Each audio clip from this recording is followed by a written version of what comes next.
At that stage, it was a 3.5 mixed practice where I was doing probably half the after hours. I was really struggling. I had vets, but I just really had lost my enthusiasm for my job. I just hated going to work. It was just a slog. I just was deciding that I probably wanted to leave being a vet. And I guess it's something I've wanted to do since I was 8. Like some mornings I got up and cried before I went to work. I just felt so overwhelmed and that I just had nowhere to go. So I didn't even know I was running at a 3% loss at that time.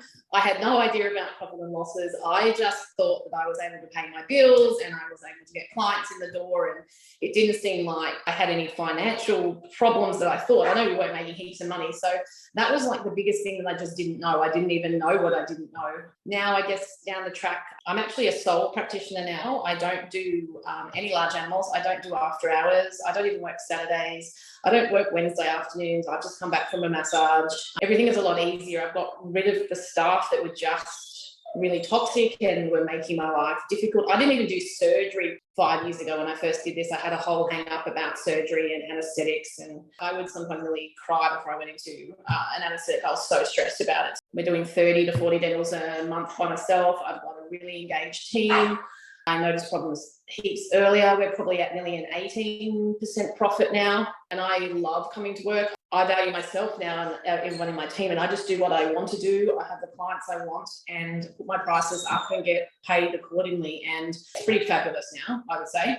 I love it. The weird thing back then was that I thought I had a heap of control, and that was part of the problem. I was trying to control every minuscule thing, so I was so anxious, and now I probably have less control, but I worry about it less because I trust the team I've got, and I'm less tolerant now of bad behaviour in the clinic. I recognise it a lot earlier. Even if you do happen to get the wrong person in the team, then it's easier to recognise that and help them out. So that's been really freeing, really. Now I get to enjoy watching my team do a lot of the work and me orchestrating it very much hands-on. And I've made an active choice to be a sole practitioner at the moment because I love it so much. The revenue I turned over of 3.5 vets to 2.5 vets to now is $16,000 ahead this time of the year compared to the year before that. Working less, earning the same amount of money, profits higher, I'm happier, team's more engaged, got rid of all the people that just didn't even know were holding me back. But the biggest thing was that some of those were my highest performers. It's just been valuing ourselves and what we do instead of letting our clients and my team run the whole show. So very happy. I really like structure. So I'm a control, certainty-driven freak. So yeah, I like the fact that there was very set in the beginning anyway. It's a bit more flexible as you get further in, but in the beginning it was very structured. You do this and it does this. Like very easily small things that make a massive change. Stop doing this because it's not useful for you to do. So it was really easy in that first year. And I guess what we've embraced most recently has been the co-consulting model for nursing and the dentistry program. The dentistry program alone for Mastermind is magic, even if you don't like dentistry. So we've really embraced that. Our biggest reservation was that the money was a huge investment, and because I already felt time poor, I really didn't know how I was going to find the time to put that much commitment into that much money. I should have joined it 10 years ago. Even in the first year, it easily paid for itself. I'm a bit of a slow learner, or maybe I'm just a control freak, but it took me a little while to get into where I am now, just because I was very resistant to some changes. So had I been a bit more into growth and in believing in myself, I would have got there quicker. But the first year, I certainly didn't owe me anything. I think it paid for itself, and then every year after that, it's just gone on top of it. It was very good just mentally to have other people that were doing what you were doing and having the same struggles, and that you weren't this unicorn that was having these problems that no one else did. It was pretty common, just not many people talked about it. So you had a real crew of people that were there to help you and cry with you and laugh with you, whatever happened to be on the day. So yeah, it was great. I've made some friends in the group for life. From going to not knowing them, I could bring them up any second, and sometimes I do, either for advice or just to bounce something off. And then there's this whole forum of people that, when you're wanting to look outside the box, because you get very stuck sometimes in what you think, you can have like 10 or 15 different opinions and reasons why that actually works, as opposed to looking for reasons why it won't work. I've met some great friends. That was a bonus. I didn't expect that from the group. Obviously, the coaches, they're prepared to give you the difficult feedback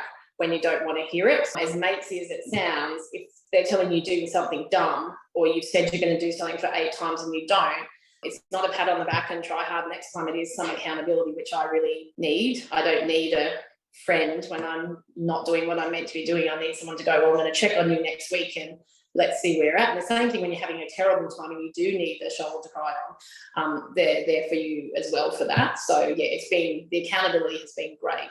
And we like to think we're special and our problems are only our problems, but they're not, they're universal. So they've got a bigger spectrum to look at.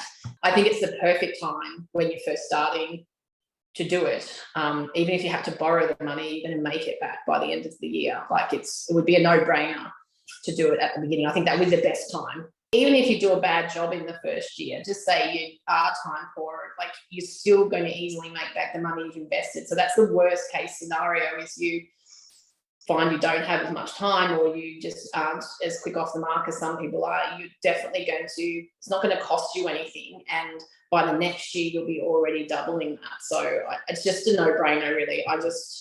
Like I said, cross, I didn't do it earlier. We wait till we're really, really, really in pain before we choose another option. Before I started, I would say it was like a 1. The only good thing about it was that I kind of still wanted to be a veterinarian. And now, well, I just feel like I'm totally in control of my life. So I'd have to give it 10 now, because I'm just not at the mercy of my clinic anymore, which I feel like I've got a lot of options. And weirdly, once you have options or feel you've got options, you love what you do. It's when you feel trapped and helpless that it becomes such a stress. My clinic is not the boss of me anymore, which is nice.